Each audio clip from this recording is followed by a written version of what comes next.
Concluimos nuestra lección del capítulo 6, notando la provisión que Dios había hecho para el alimento de todos aquellos que entrarían en el arca.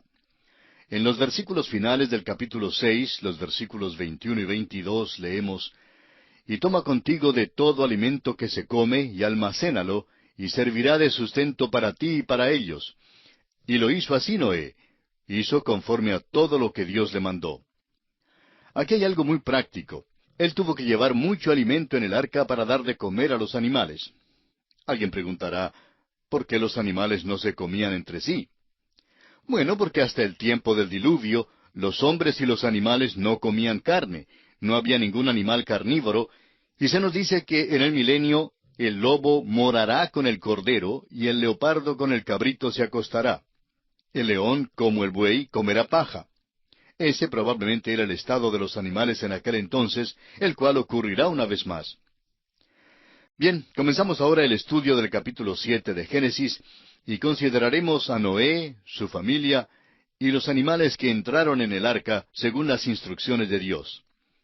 Dice el versículo 1 de este capítulo 7 de Génesis: Dijo luego Jehová a Noé: Entra tú y toda tu casa en el arca, porque a ti he visto justo delante de mí en esta generación. Ahora, ¿por qué era justo Noé? Era justo por la fe, igual como más adelante en la historia Abraham sería justo por la fe. Allá en el capítulo 15, versículo 6 de Génesis leemos: Y creyó a Jehová, y le fue contado por justicia. Esto es refiriéndose a Abraham. El escritor a los Hebreos nos dice que Noé preparó el arca por la fe. Esa es la razón por la cual Dios le salvó. ¿Se ha fijado usted alguna vez cuán bondadoso es Dios con este hombre en el tiempo de un juicio tan terrible? Entra tú, le dijo. Es el mismo tipo de invitación que nuestro Señor Jesús da hoy a todos los miembros de la raza humana. En el Evangelio según San Mateo, capítulo 11, versículo 28, el Señor Jesucristo pronunció estas palabras: Venid a mí todos los que estáis trabajados y cargados, y yo os haré descansar. Ahora, en la última parte del versículo 16 de este capítulo 7 de Génesis, notamos que el Señor le cerró la puerta. Luego el capítulo 8 de Génesis comienza así: Y se acordó Dios de Noé. ¿No es todo esto muy bello? ¡Qué maravilloso, amigo oyente! Dios bien pudo haberse olvidado de Noé. Años después pudo haber dicho: ¡Ay de mí! Se me olvidó por completo aquel hombre por allá. Lo metí en el arca y me olvidé de él. Y eso sí que hubiera sido malo. Pero Dios no olvidó a Noé. Se acordó de él. Amigo oyente, Dios nunca olvida. Dios se acuerda de usted y se acuerda de mí. Lo único que Él no recuerda es el pecado. El profeta Jeremías en el capítulo 31 y versículo 34 de su libro dice: Y no me acordaré más de su pecado. ¡Qué promesa más bella! Ahora Noé y su familia entran en el arca. ¿Y sabía usted que esta historia de Noé, igual como la historia de la creación, ha recorrido por la faz de toda la tierra? Se la lee como la historia de la creación. Ojalá pudiéramos mencionar aquí el relato babilónico, como lo hicimos en nuestro estudio del relato de la creación, pero no vamos a hacerlo. El caso es que cuando uno compara ese relato con el de la Biblia, encuentra una gran diferencia. Y mucho de lo que se encuentra en los otros relatos es hasta absurdo. Pero es un hecho que la mayoría de las naciones y las gentes tiene un relato tanto de la creación como del diluvio. ¿No le dice eso algo a usted, amigo oyente? Debiera decirle que hay una base para la verdad de la creación y del diluvio. No saldrían todos con el mismo relato si hubieran estado fabricando los eventos. Por supuesto, el relato babilónico da las razones que no son, declarando que los dioses tuvieron algún tipo de guerra entre ellos y que estaban luchando el uno contra el otro, y eso es lo que ocasionó el diluvio.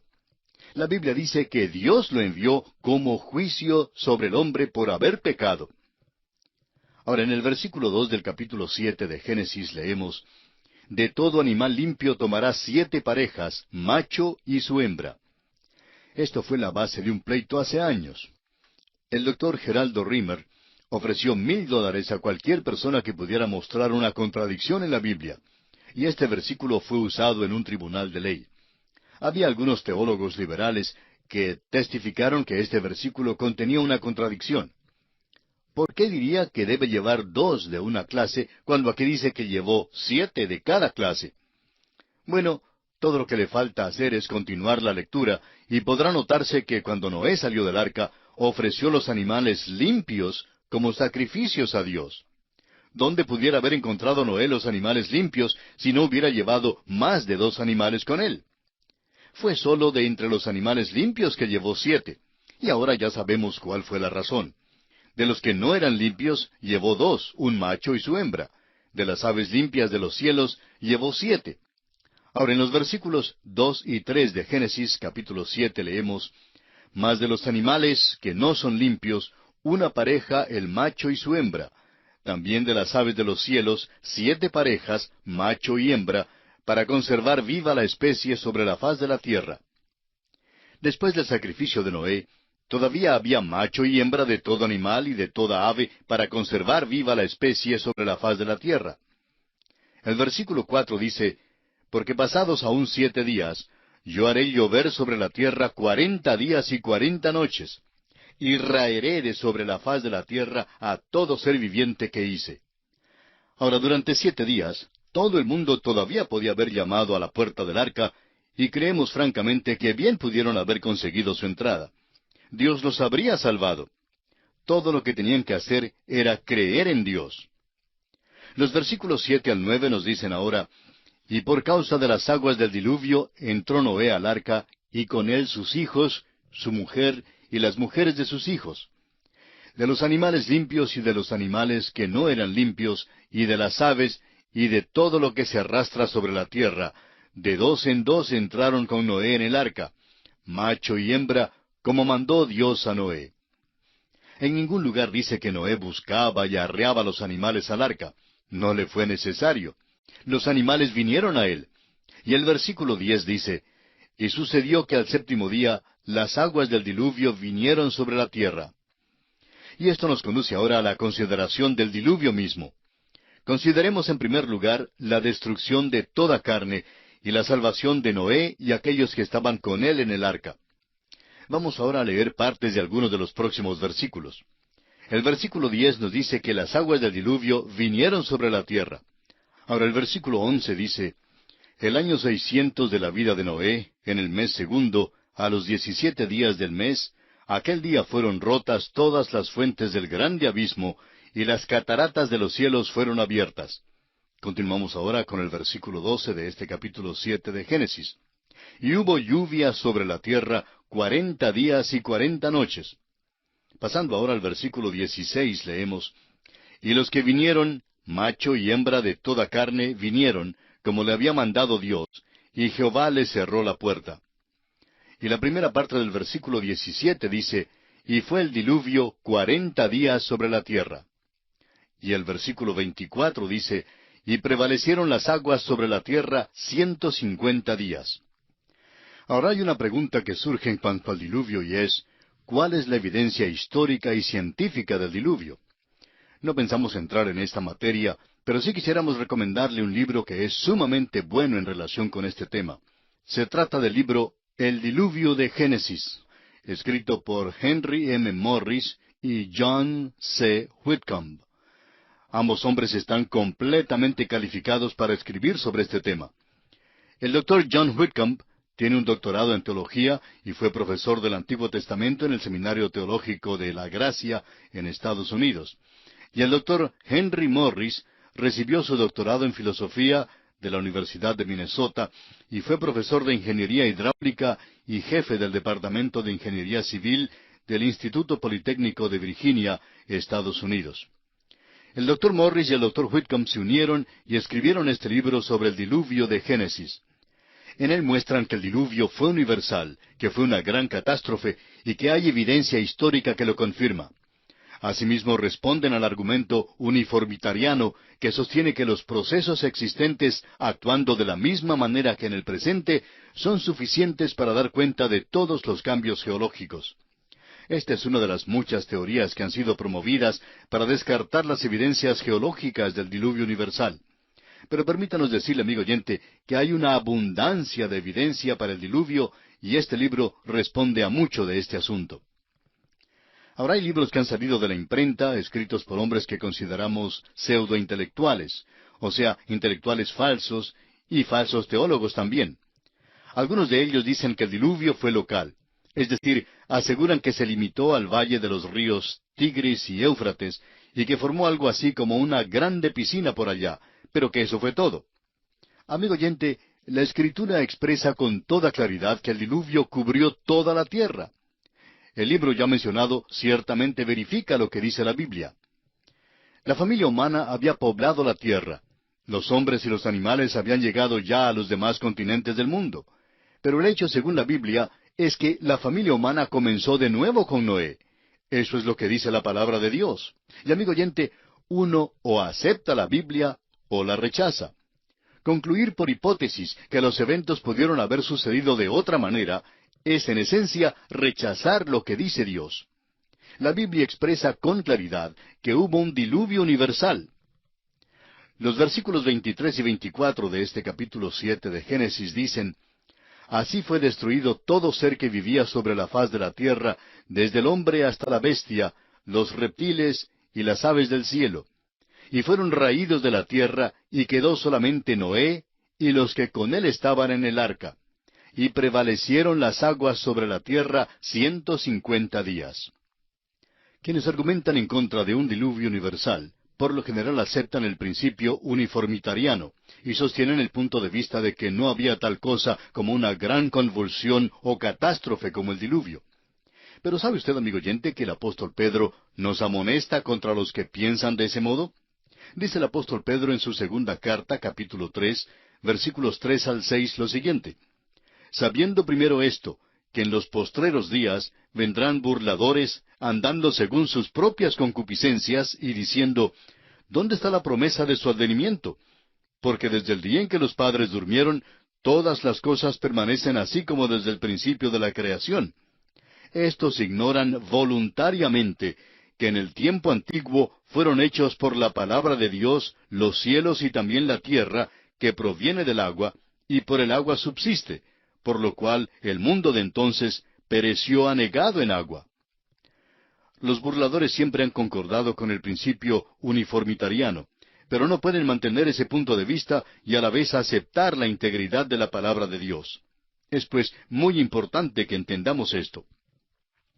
Y así concluimos nuestra consideración del capítulo 7 de Génesis. Y nos encontramos ahora ante el capítulo 8. Y notaremos que las lluvias se detienen, se retiran las aguas, y el arca reposa sobre el monte Ararat. El final del capítulo 7 nos dijo que prevalecieron las aguas sobre la tierra 150 días. Ese es un período que abarca unos 5 meses en los cuales prevalecieron las aguas. Ahora, en el capítulo 8 vemos que las aguas disminuyeron. Del versículo 1 hasta el 3 leemos: Y se acordó Dios de Noé y de todos los animales, y de todas las bestias que estaban con él en el arca. E hizo pasar Dios un viento sobre la tierra, y disminuyeron las aguas. Y se cerraron las fuentes del abismo, y las cataratas de los cielos, y la lluvia de los cielos fue detenida. Y las aguas decrecían gradualmente de sobre la tierra, y se retiraron las aguas al cabo de 150 días. Es maravilloso de veras que Dios se acordara de Noé. Noé estaba perfectamente seguro en el arca. Este capítulo no solo nos relata de la subida del diluvio, sino también de cómo prevaleció el diluvio y de la mitigación de él. Nos dice que Dios hizo que pasara un viento sobre la tierra. Ahora, todo esto no sucedió de la noche a la mañana. La subida de las aguas llevó un total de 150 días, como ya lo hemos leído. Luego pasan 261 días en la mitigación del diluvio. Nos parece que fue algo más que simplemente un diluvio local.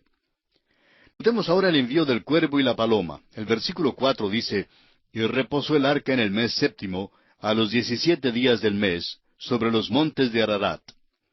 Y el versículo 5 continúa diciendo: Y las aguas fueron decreciendo hasta el mes 10. En el 10, al primero del mes, se descubrieron las cimas de los montes. Ahora el versículo 6 dice: Sucedió que al cabo de 40 días abrió Noé la ventana del arca que había hecho. El versículo 7 dice: Y envió un cuervo, el cual salió y estuvo yendo y volviendo hasta que las aguas se secaron sobre la tierra. Notamos aquí que Noé se convierte ahora en observador de los pájaros. Envía dos aves, el cuervo y la paloma, y las va a observar. Continuamos la lectura del versículo 8 hasta el 13, y dice, envió también de sí una paloma, para ver si las aguas se habían retirado de sobre la faz de la tierra. Y no halló la paloma dónde sentar la planta de su pie, y volvió a él, al arca, porque las aguas estaban aún sobre la faz de toda la tierra. Entonces él extendió su mano, y tomándola, la hizo entrar consigo en el arca.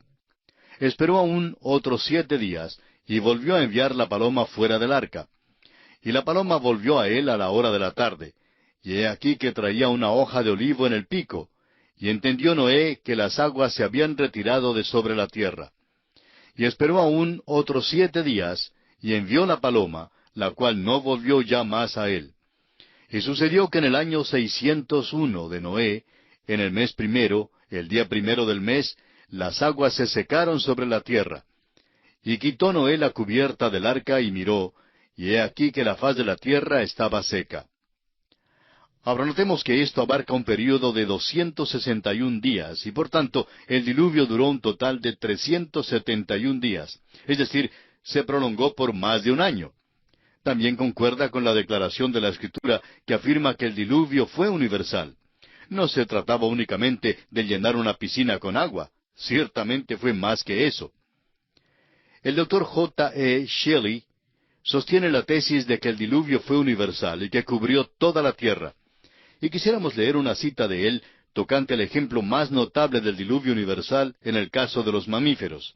Dice él, estos elefantes se encuentran enterrados en los depósitos congelados de la tundra de Siberia, y por todo lo largo del continente de Asia, y en el norte de Alaska, y en el Canadá. Se encuentran en gran número en el suelo elevado, y no están hundidos en el pantano millones de ellos.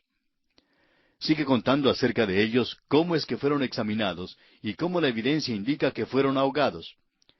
Si es que meramente se hubieran hundido allá arriba, hubieran muerto de hambre. Pero entre más al norte vaya uno, más se encuentran. El suelo de las islas del Mar Blanco, dentro del círculo ártico, se compone mayormente de sus huesos, juntos con los del tigre del tipo dentado de sable, del alce gigante, del oso de caverna, del buey almizcleño, de troncos de árboles, y de los que han echado raíces en la tierra. Hoy no existe ningún árbol en aquellas regiones. Los más cercanos quedan a miles de kilómetros de distancia. El mamut no podía comer de la vegetación achaparrada que crece en esta región. La autopsia revela la presencia en sus estómagos de su última comida, que fue pino y ramas de plantas espineras. Estos mamuts fueron sepultados vivos en los depósitos cuando el sedimento estaba blando. Ellos y el sedimento de repente fueron congelados y nunca han sido descongelados porque no muestran ninguna señal de descomposición. El doctor Shelley cuenta de cómo el marfil del mamut ha sido vendido en los muelles de Londres por más de 1000 años. El Museo de Historia Natural compró la cabeza y la presa de un mamut en una tienda de marfil en el muelle de Londres. La cabeza estaba perfectamente preservada y estaba cubierta de su piel original. Los exploradores han salvado sus vidas comiendo de la carne de estos animales que han sido conservados en frigoríficos por unos 4600 años. Amigo oyente, si se desea tener evidencia del diluvio y de un diluvio universal, hay abundante evidencia si estamos dispuestos a aceptarla. Quisiéramos ahora señalar una gran verdad espiritual que tenemos aquí en este relato del cuervo y la paloma. Pero en primer lugar, mencionaremos que la paloma volvió y trajo un poquito de follaje, una hoja de olivo en el pico. No entendemos por qué la hoja de olivo siempre ha sido el símbolo de la paz, pero así es. Cuando volvió la paloma, después de haberse ido, sirvió de señal de que el juicio había ya pasado y que se podía regresar a la tierra. Hay una paz en este regreso, pero vemos que aún el hombre que sale a la tierra es el mismo tipo de hombre que entró en el arca. Los hijos de Noé tenían las mismas características que los primeros hombres que provocaron el diluvio. Encontramos, pues, que la raza humana no muestra un mejoramiento después del diluvio de ninguna manera. Vamos a considerar la lección espiritual. Notamos que Noé se ocupa de observar los pájaros, y mandó que saliera el cuervo. El cuervo no regresó al arca. ¿Y por qué no regresó? Bueno, notemos qué es lo que come un cuervo. Un cuervo come de todo. El hecho es que había muchísimos animales muertos y mucha carne disponible después del diluvio. Y eso es lo que come un cuervo. No regresó porque después de todo iba a banquetear y se estaba gozando mucho porque era un ave inmunda. Pero la paloma, en cambio, es un ave limpia, y así se la considera más adelante en la Biblia. Usted recordará, amigo oyente, que Noé llevó tanto animales y aves limpios como aves y animales inmundos en el arca. La paloma fue como una mensajera que trajo con ella una información. Después del segundo viaje de la paloma, Noé supo que las aguas del juicio ya se habían retirado de la tierra, porque la hoja del olivo revelaba que la tierra seca ya estaba a la vista.